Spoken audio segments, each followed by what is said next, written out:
ಪೂರಿಗೆ ಯಾವಾಗ್ಲೂ ಪೂರಿ ಸಾಗು ಚಟ್ನಿ ಕುರ್ಮಾ ಈ ಥರ ತಿಂದು ತಿಂದು ಬೇಜಾರಾಗಿರೋರಿಗೆ ಯಾವತ್ತಾದರೂ ಒಂದಿನ ಅಮ್ಮ ಇದ್ಕನ್ ಬೇಳೆ ಸಾರು ಮಾಡಿದ್ರೆ ಅದ್ರ ಜೊತೆ ಇನ್ನೂ ಒಂದು ಪೂರಿ ಎಕ್ಸ್ಟ್ರಾ ತಿನ್ನೋಣ ಅನ್ನೋ ಅಂತ ಆಸೆ ಆಗುತ್ತೆ.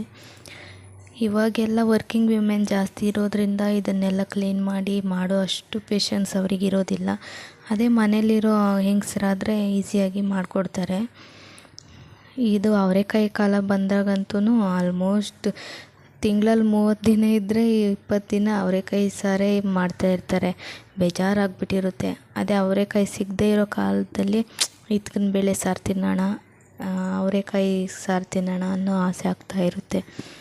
ಆ ಥರ ಈ ಆಸೆ ಆಗೋರಿಗೆ ಇವತ್ತು ಇದ್ಕನ್ ಬೇಳೆ ಸಾರು ತುಂಬ ಜನ ತುಂಬ ಥರ ಮಾಡ್ತಾರೆ. ಇದನ್ನು ಒಂದು ಆಲ್ಮೋಸ್ಟ್ ನನಗೆ ತಿಳಿದಿರೋ ಹಾಗೆ ಒಂದು 4-5 ಟೈಪ್ಸಲ್ಲಿ ಮಾಡ್ತಾರೆ. ಸೊ ಇದೊಂಥರ ಈಸಿ. ಅಂದರೆ ನಾವೇನು